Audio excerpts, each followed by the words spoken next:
Hi everyone, welcome to part 3 of our family enrollment series. The first video we did was about navigation, how to change relationship to head of household, how to see who's in the family itself, how to see who's on the enrollment itself, and how to change the name of the family to make it simpler when enrolling the family. So if you want to see that would be family enrollment navigation. The second video we did was taking a client who already has a record in the database and adding them to an already existing family. We use Test Eric for that one.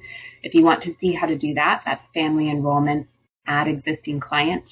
What we're going to do today is we're going to look at adding a client who does not already have a record in the database. And this is quite common if somebody's experiencing homelessness for the first time and they're joining a family, or if somebody has a new baby and they need to enroll that baby with them.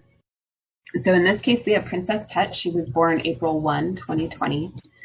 And we want to add her to the same family that we've been working with, 217826. Now, before I do anything, before I go to the family page, before I start the enrollment, I need to go to Find Client to see if this client already exists. In this case, I'm guessing not, but you never know. And this is one area when we start just going straight into the workflow and we start just adding clients in the middle of the workflow, that's where we create a lot of duplicates and we run into a lot of issues. So before you start any kind of enrollment, always make sure you have the family structure together. In this case, we want all 5 people on the same family ID. Family ID is going to be 217826. Right now, we only have 4. I'm going to go to Find Client, and I'm going to look for Princess Tut.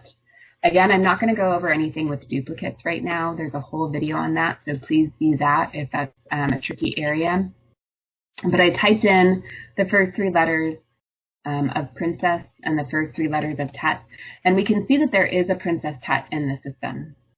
Before I do anything, I want to make sure this is the same Princess Tut that I'm working with here. So here, our client, she was born April 2020.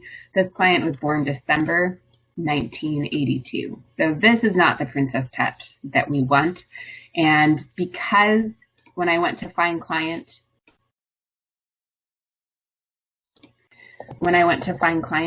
because it went directly to Princess Tut's record, this is the only client in the database whose first name starts with PRI and whose last name starts with Tut. So I know that I need to add this Princess Tut here to King Tut's family. So the first thing to do is to go back to King Tut's record. I can't do that anywhere from here. Princess Tut, this Princess Tut is not connected to our King Tut in any way. So I need to search for King Tut again. As often as possible, really all the time, just search with the client IDs. It cuts down confusion and reduces the likelihood of creating duplicates. So I typed in his client ID. I'm here. We have the family of 4 that we're working with. If we didn't, we could go to Change Active Family to get all 4 of them here in the top left corner. I need to add Princess Tut to this list of clients. So to do that, we're going back to our favorite screen, Case Management, Family and Contacts, Family. And this is the family that we're working with, 217826. In the past, we've worked with these 2 menu options, Edit Family Members and Edit Family. When we want to add somebody who is brand new to the database, who does not have a client ID, we have to go to Quick Add Family Member. And this looks pretty similar to the last screen that we were on in the last video, but when we add row here, we get a much more involved Add Client page. This is the Add Client page. And so I still need to check for duplicates, but I want to show you what happens in this case when I check for duplicates. So I have first 3 of first name, first 3 of last name, check for duplicates. This always takes a while to populate. Doing a search of the whole database to find everybody whose first name starts with PRI and whose last name starts with TUT. If I waited for this page to look for Princess Tut. Once I click on this record, I am committed and I have chosen this client. I can't do any research. So it's kind of clear from here, from the date of birth, that this is not the client we want. But if there were duplicates or if there were missing data anywhere, it wouldn't be as clear, which is why when you're searching for clients to see if they have a record in the database, always start with the Find Client option on the left-hand side. In this case, we've already determined that our Princess Tut is a new client, so I'm going to click on This is a new client.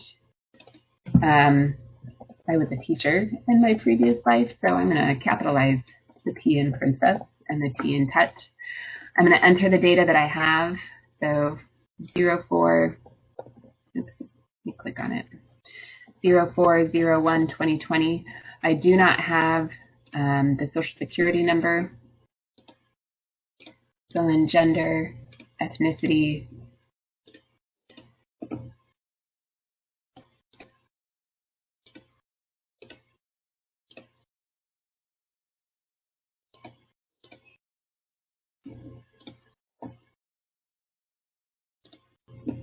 relationship to head of household.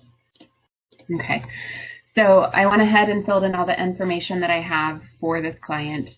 The consent here, because she is a minor, her consent is going to be the same as the head of household consent. So King Tut consented to share his information, and he signed a consent form on 10/28/2019. I'm going to click Save. Okay. So if I try right away to see if Princess Tut is here, I have found that this doesn't always update right away. You almost need to trigger it. And so I've found that by going to edit family members, we'll be able to kind of trigger it that way. And so we can see that now Princess Tut is appearing in the active family list. Now the last thing to do here before I start an enrollment is to rename the family. Whenever I add somebody to a family or remove somebody from a family, the family name is going to default to the head of household, last name, first name, date of birth. It's possible to have like 18 families with the same name. So same as before, to edit the name on the family, you go to Edit Family, and something short, something to the point that's going to be very clear for you when you're doing the enrollment, that this is the family structure you want to work with. Let me go back to the client dashboard. And we have all 5 people. Oh, and the last thing to do, I almost forgot, is I want to get Princess Tut's client ID. She is new to the database, but I want to make sure that I have the client ID for everybody in the family. All right, the next video, we're going to talk about how to enroll this family in a program altogether. All right, see you guys later.